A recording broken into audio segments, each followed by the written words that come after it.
I will send you Elijah the prophet, giving all praises to Yahweh Bashem, Shabbat Shem Kakodash. I'm going to read that whole verse, which is Malachi 4, verse 5. And this is a question. I will send you Elijah the prophet. What does this mean? Behold, I will send you Elijah the prophet before the coming of the great and dreadful day of the Lord.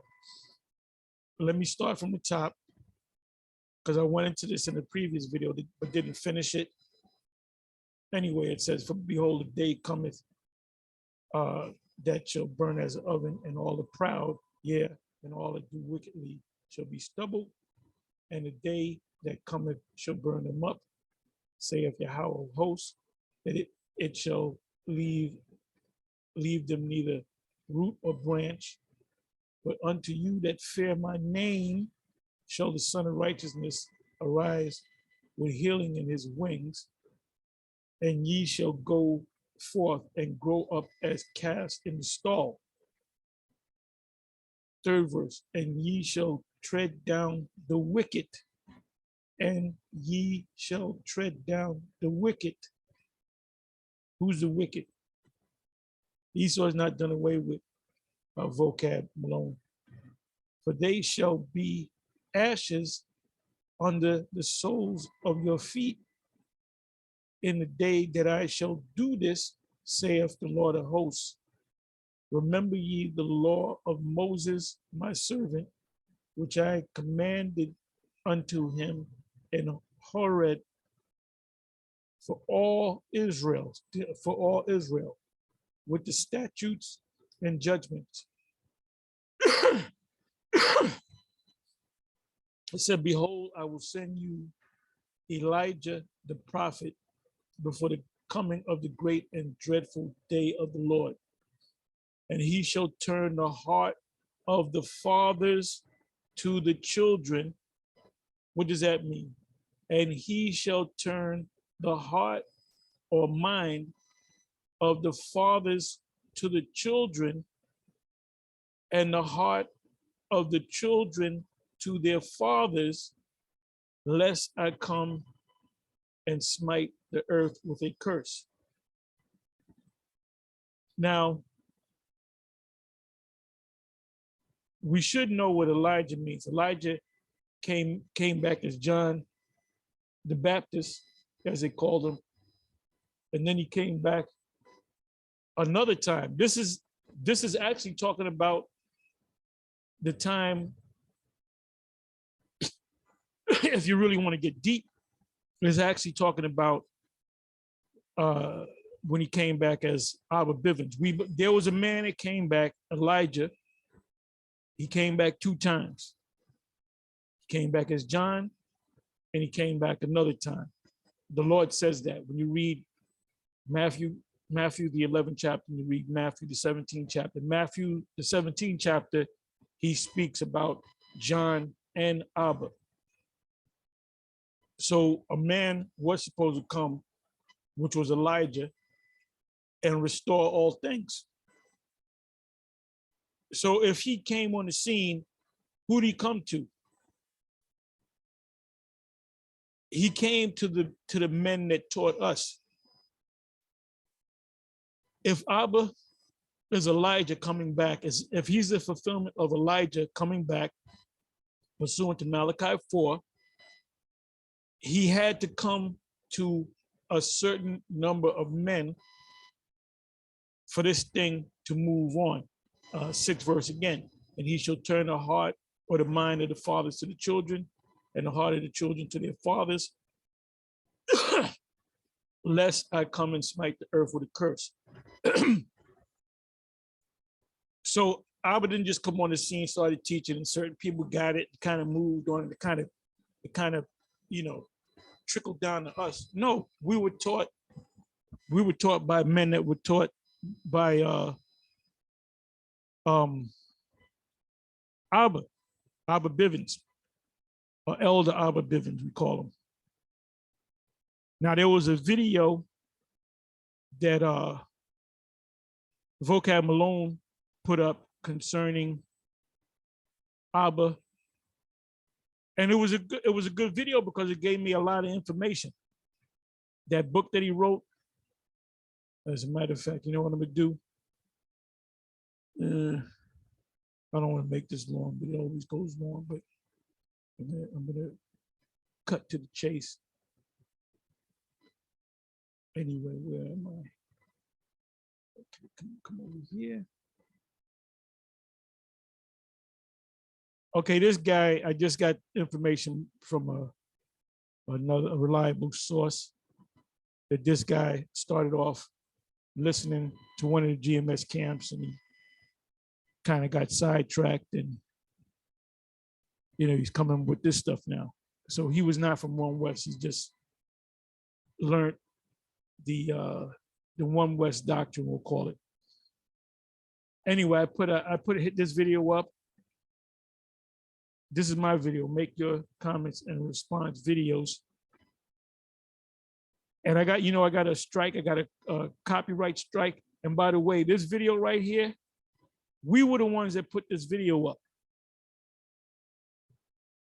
We were the ones. We're the only group that put up videos of Masha, Arya, and Yaikwab. We're the only group that, well, I put up a video of Elder Abba Bivens. I forget what I think I called it Abba Speaks. As a matter of fact, you know what? Let me do something. Let me see if it's up still on YouTube.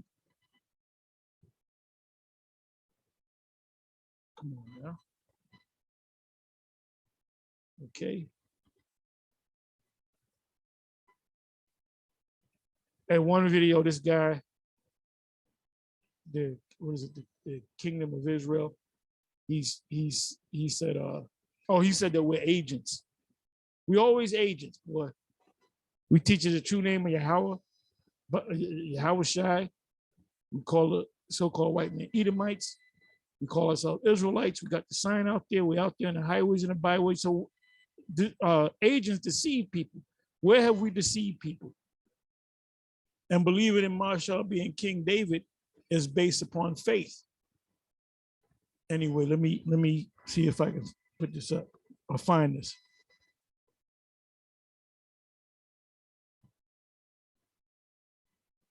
It may or may not come up. Let's see.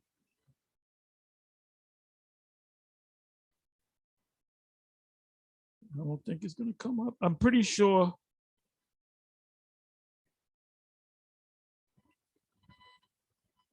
Okay. Let me try it this way.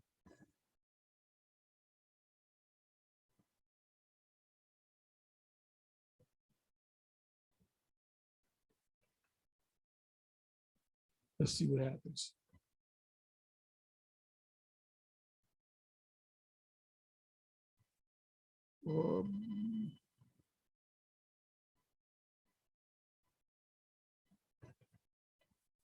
I'm pretty sure somebody has it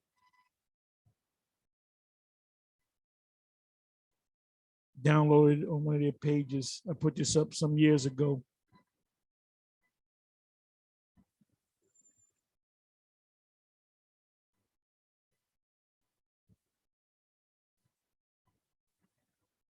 If anybody has it, you can put it on the video. And what I'll do is I'll make a copy of it. Anyway. Yeah, he did a video saying is Orion Lob Satan, or is he stupid? I didn't see the video. I got a little pissed off at that. But like I said, I know the backstory on this guy. He actually started listening to GMS Dallas, that he had problems with what they were teaching, and he's kind of on his own. So basically, he became a scoffer. And you get a lot of scoffers are coming out of the woodwork. Anyway, let's go back. Let's go back to Malachi 4 and 5. Behold, I will send you Elijah the prophet before the coming of the great and dreadful day of the Lord. and he shall turn the heart of the fathers to the children, and the heart, now the fathers and the fathers and their children is the same as the children and their fathers. Exodus is in Deuteronomy. It's also in Exodus 20, 4th or 5th verse. It speaks about, the Most High will get you if you commit a sin, iniquity. The Most High get you, and the next time you come on this plane, this earth.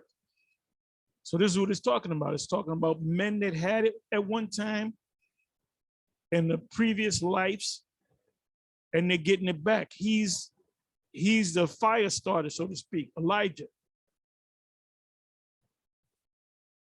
And this man has to be, if we are the true, call ourselves the true men of the Most High, and our teachers are the true men of the Most High, then Abba would have to be Elijah.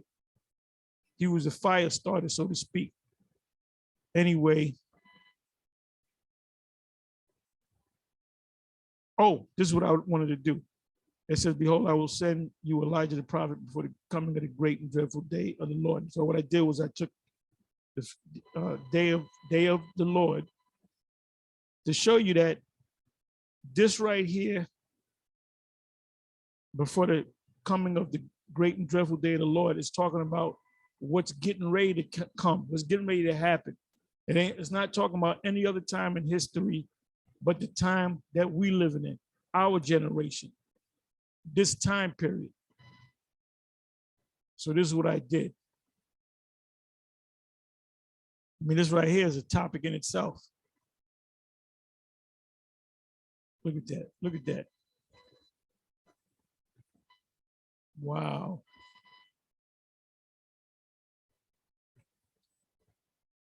And like this guy, Mark Wise, this food guy on YouTube. Wow. When he takes a bite of food, he goes, wow. Now look at this. Day of the Lord occurs 3,147 times and 370 verses in the King James Version, including 23 exact phrases shown first. Right, which is here, and this is all I'm going to go into. I mean, this is a topic in itself. Because if you're asking what does it mean, Elijah, I'm going to send Elijah before the great and dreadful day of the Lord, what is it actually talking about? You know what I should do? Let me do this. Let me see what these so-called scholars think about this. These Christian scholars, you like to see what's in their brain.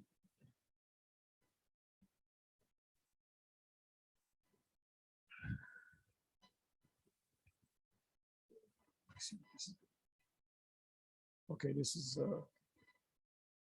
yeah, I went to this copyright claim. He put a copyright claim against him. Okay, let me go here. Let me put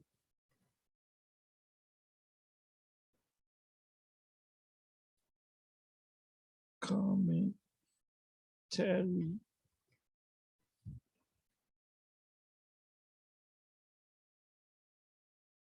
Okay, Bible Hub. I always go to Bible Hub just to see what they got to say.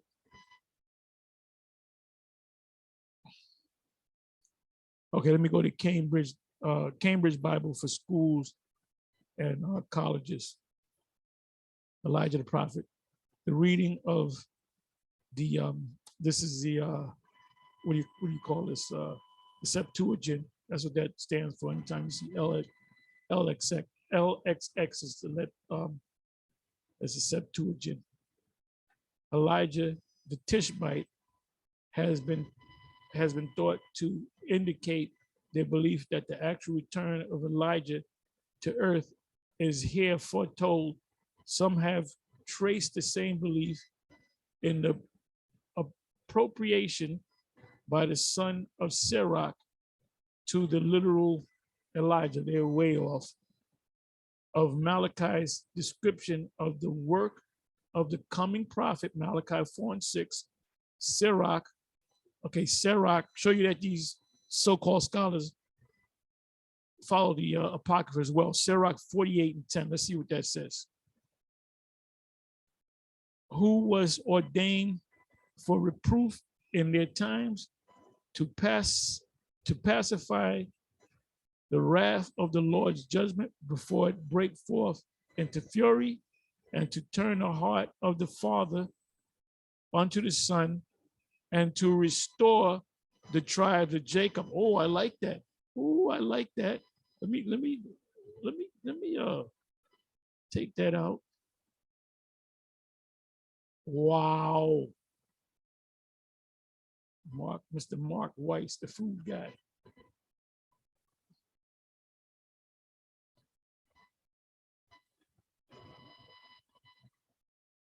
Come on.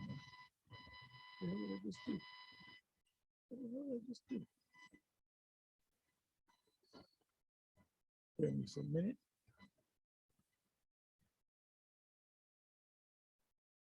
Now this bad boy want to act up. Here we go.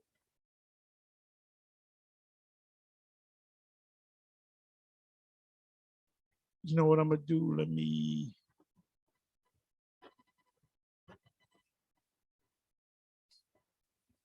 Okay, I want to go to the context. It said, who hardest the rebuke of Yahweh in Sinai and in Horeb, the judgment of vengeance, who anointeth kings to keep revenge and prophets to succeed after him. Right, prophets succeed after other prophets. In the case of Abba Bivens, which we believe that's Elijah, teaching Masha, Arya, and Yaquab, that those were the hearts of the fathers to the children and the children to the fathers, lest I come and smite the earth with a curse. It says, succeed after him. It says in the New Testament, others have entered into thy labor.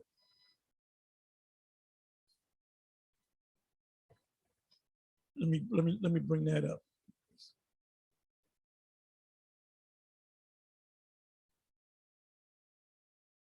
Into thy, I hope I wrote this right, labor.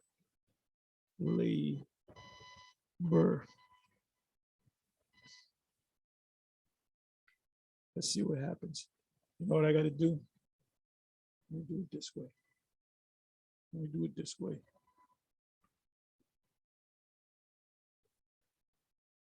Let me try it this way.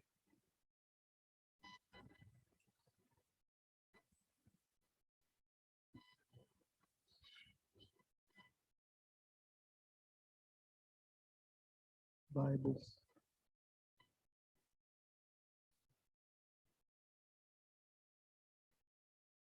Yeah, that's it. John 4, verse 38.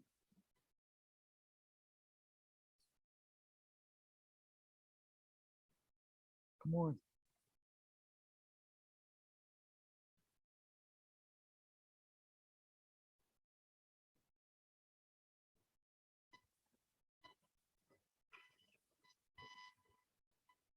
Okay, boom. I sent you to reap that for which you have not labored. Others have labored, and you have entered into their labors.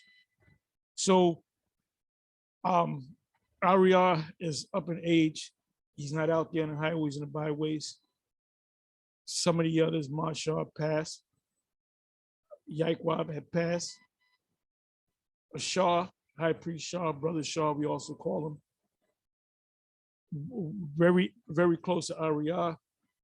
You have Lahab, he's got a page called Blaze Judah, and he's teaching that Edomites and other nations can make it. But he's also teaching the law. We don't got to deal with the law.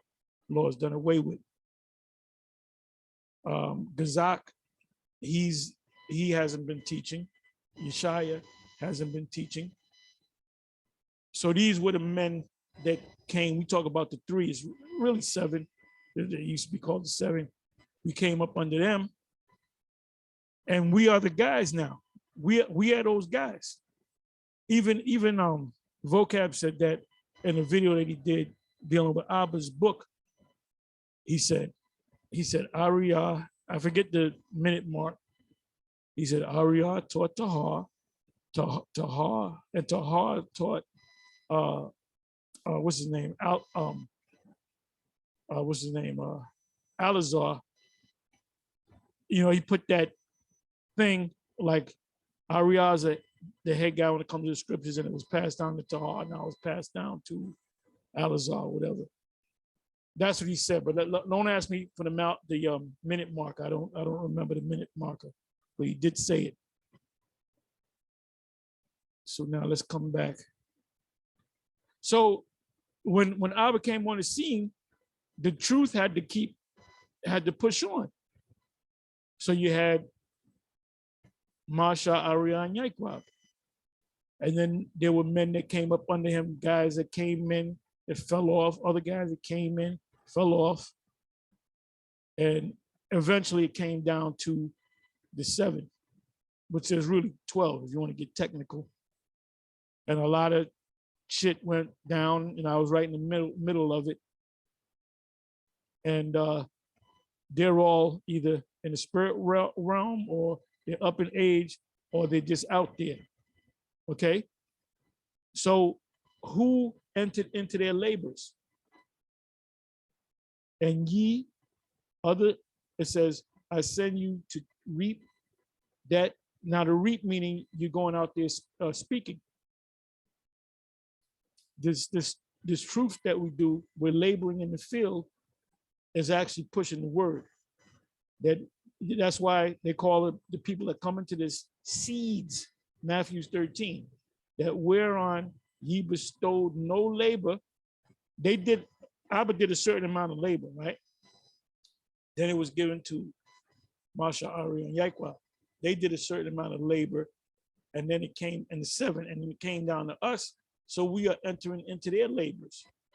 It says that whereon you bestowed no labor. You didn't do that labor in the past because you was not born, or whatever the case may be. Other men labored, and ye are entered into their labor. So we have entered into their labors. Okay?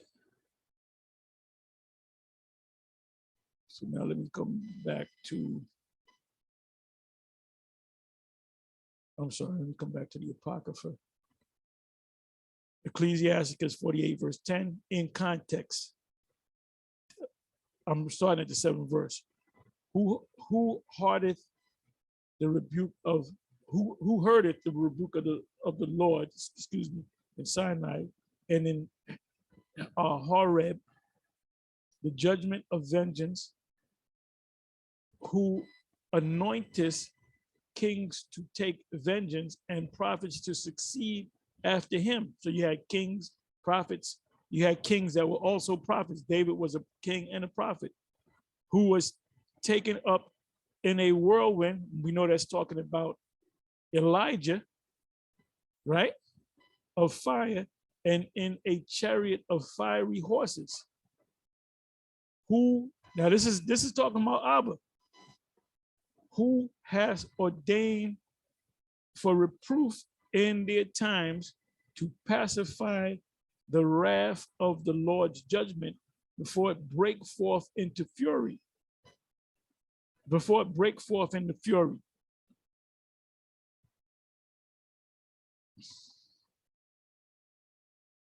Sixth verse.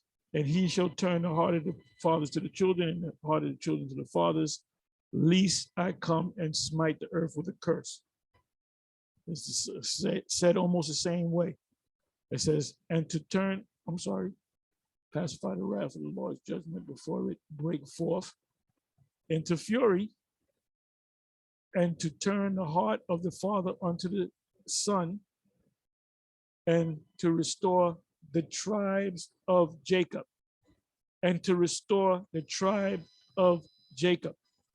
Because what came out of that coming together of Masha, Ariah, and Yahweh, the spirit jumped on High Priest Ariah to put that sign together. And I remember him telling that story.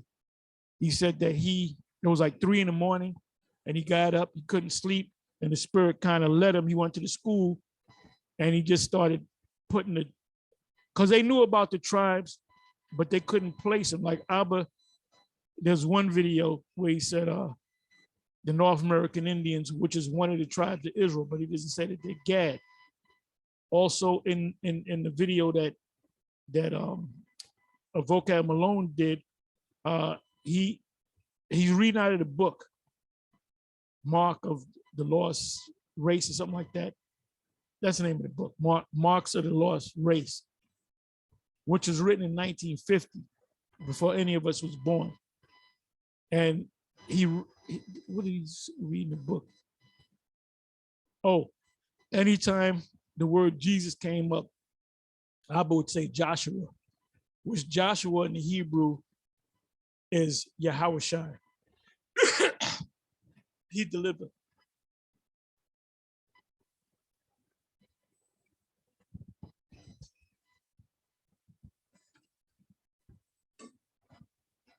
Excuse me. He delivered. So it says, and to turn the heart of the father unto the son, and to restore the tribes of Israel. How many tribes are there? 12 tribes.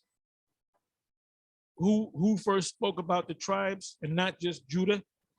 Abba, which came out of what they call the commandment keepers. And he was the one that delved into the New Testament. And even Vocab Malone says that. Now, these other individuals from the commandment keepers, they were just dealing with the Old Testament.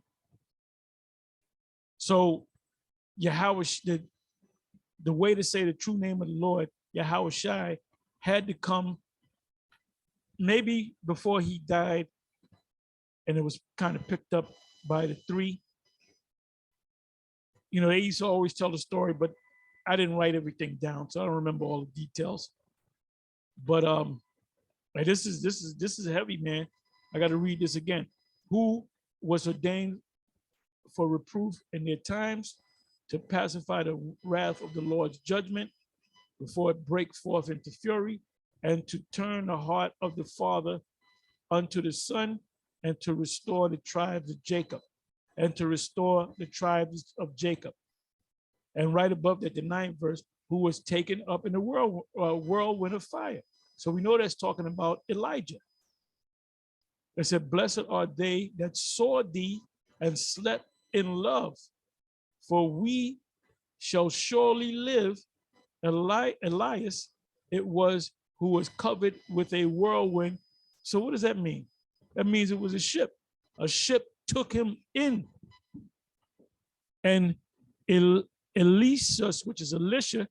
Now, I'm going to tell you something in the spirit.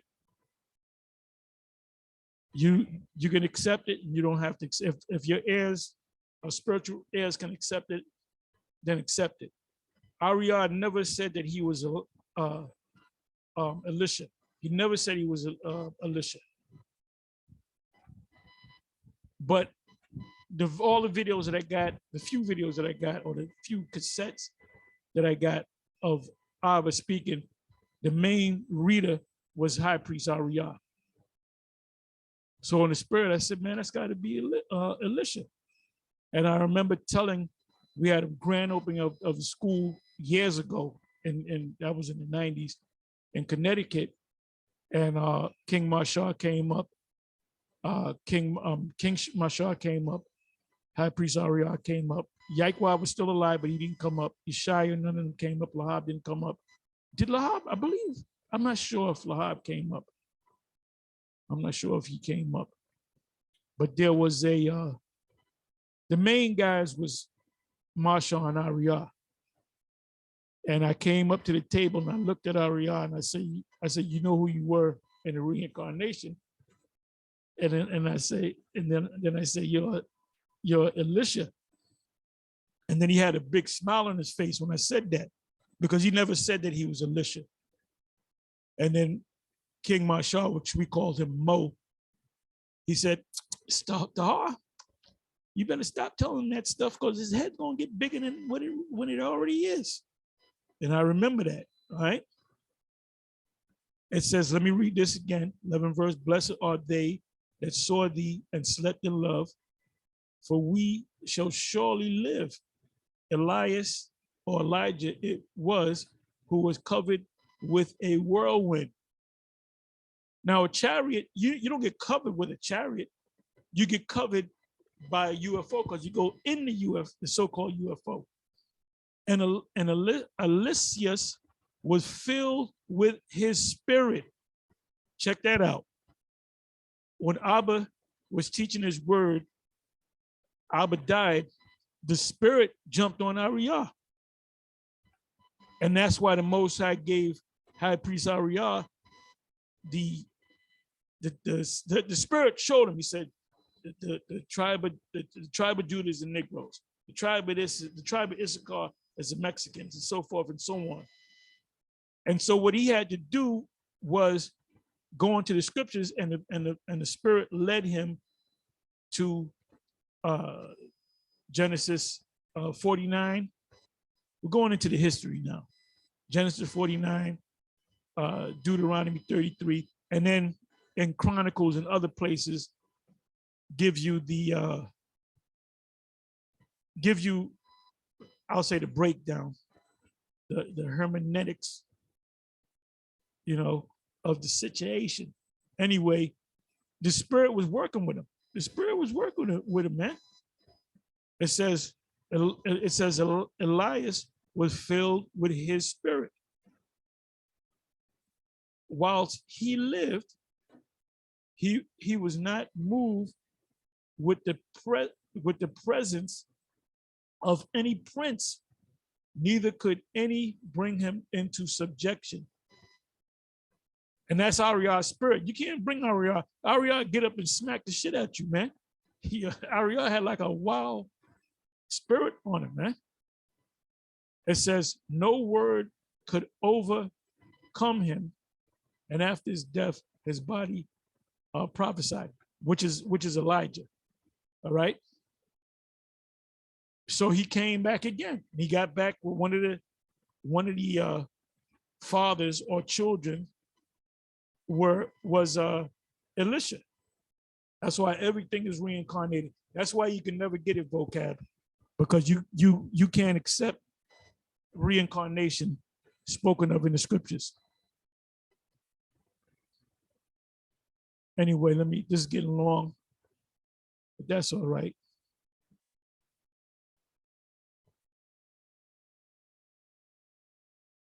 Okay, where the hell? Okay, I believe it's here. Okay, boom. Let's get back over here. Elijah the prophet. The reading of the Septuagint, Elijah the Tishbite, has been thought to indicate their belief that the actual return of Elijah to the earth is here fulfilled. Some have traced the same belief in the appropriation by the son of Sirach, which is Ecclesiasticus, to the literal Elijah, which they were right. These Edomites, they know shit, man. They studies, man. So, and I'm saying in the supreme ebonics of Malachi's description of the work of the coming prophet. So what does Ecclesiasticus or Sirach 48:10, what does that mean? It's talking about, it goes hand in hand with Malachi 4:6. It says Malachi 4:6, Sirach 48:10. Though it may well be doubted whether the passage proves anything more than his acquaintance with our prophecy. The belief, however, was certainly current among the Jews in our Lord's time. Matthew 17, right, Matthew 17, let's go to it. Matthew 17, and his disciples asked him, saying, why then say the scribes that Elias must first come? So you can read the rest of that. Mark 9 and 11. And they asked him, saying, why say the scribes that Elias must first come? John 1:21. And they asked him, what then? Are you Elijah? And he said, I am not. Are you that prophet? And he said, no, because he didn't know. But the Lord knew, his cousin knew. Nor does it follow that the belief was unfounded, because he himself distinctly claims the prophecy for John the Baptist, identifying him at the same time with the messenger foretold by Malachi. Matthew 11 and 10. For this is he of whom it is written, behold, I send my messenger before your face, which shall prepare your way before you. 14 verse. And if you will receive it, this is Elias, which is forth to come. So that's reincarnation right there. Matthew 17. Come on now. Matthew 17, verses 12 and 13. But I say unto you that Elias is come already, which was John, and they knew him not, but have done to him whatsoever they listed. Likewise shall also the Son of Man suffer of them. Now, when you read above that, as a matter of fact, let me go to that. You brothers that been in here for years, you already know what I'm talking about. Okay, this is 30.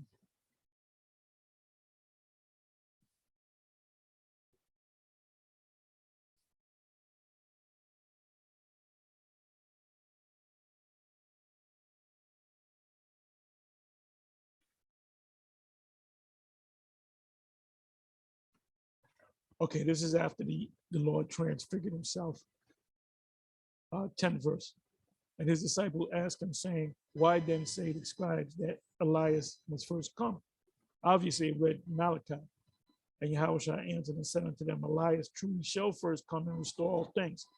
What time period is that talking about? That's talking about our time, when Abba came on the scene.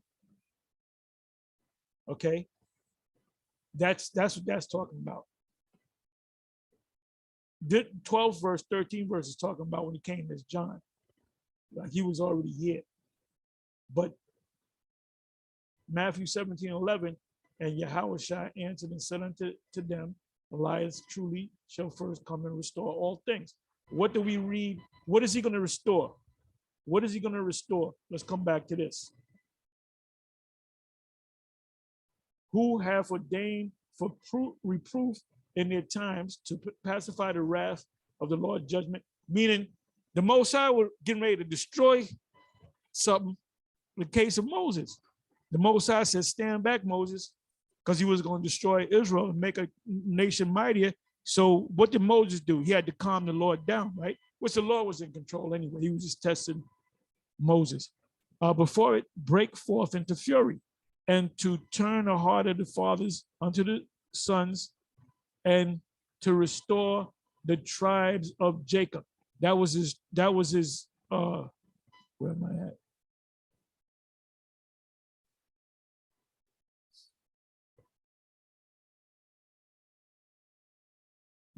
Matthew 17:11, and Yahushua answered and said unto them, Elias truly shall first come and restore all things. So how did he restore all things? When he came as Abba. When he came as Abba.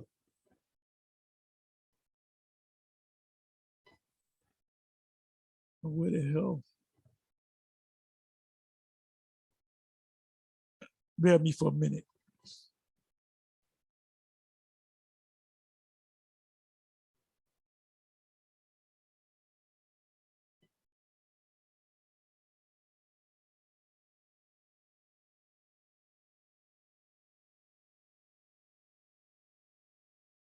Bear me for a minute. I got to find this back.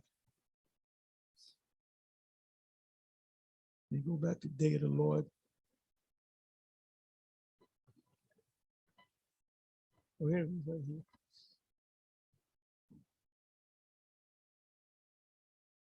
So it says here, Isaiah 2, verse 12, for the day of Yahweh of hosts shall be upon everyone that is proud and lofty, and upon everyone that is lifted up, and he shall be brought low. Who's lifted up right now? Esau. The pride of thine heart have this eyes have deceived thee. The pride of thy heart have deceived thee. Thou that dwellest in the cliff of the rock. This is why he don't want Esau. The word Esau, the name Esau, Edom, the Edomites, they don't want to touch that, man. Isaiah 13:6, how ye? For the day of the Lord, Yahweh, is at hand. It shall come as a destruction from the Almighty. 9th verse, behold, the day of the Lord cometh cruel, both with wrath and fierce anger, to lay the land desolate, which is Babylon the Great, and he shall destroy the sinners thereof out of it, which are you wicked ass niggas. Jeremiah 46:10, let's see what that says. But this is the day of the Lord, power of the host, a day of vengeance, because what Esau did to us, payback, that he may avenge him of his adversaries, and the sword shall devour, and that sword is the ICBM missiles, and it shall be saturate and made drunk with their blood. For the Lord power of hosts have a sacrifice in the north country by the river Euphrates. Now we know, you see somebody say, well, see, they ain't talking about America because the river Euphrates. It's talking in code, the north country. But let me do this. What is the north country by the river Euphrates?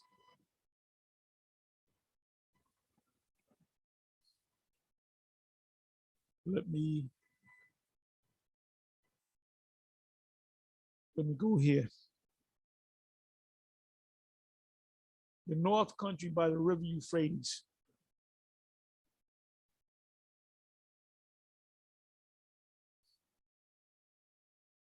Let me see, biblical Bible map.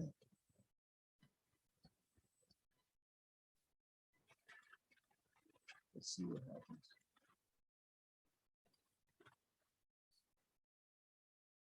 Okay, let me give you a good picture.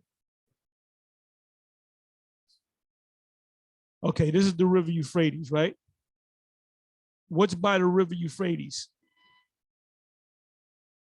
Babylon. This is Babylon. Iraq is Babylon. Where are we? We're right here, right? Babylon is where in relation to us? The north. To be exact, the northeast. So that's what it means by the north country. So what, let me come back here. Let me read this again. For this is the day of the Lord, power of hosts, a day of vengeance, that he may avenge him of his adversaries, and the sword shall devour, and it shall be saturated,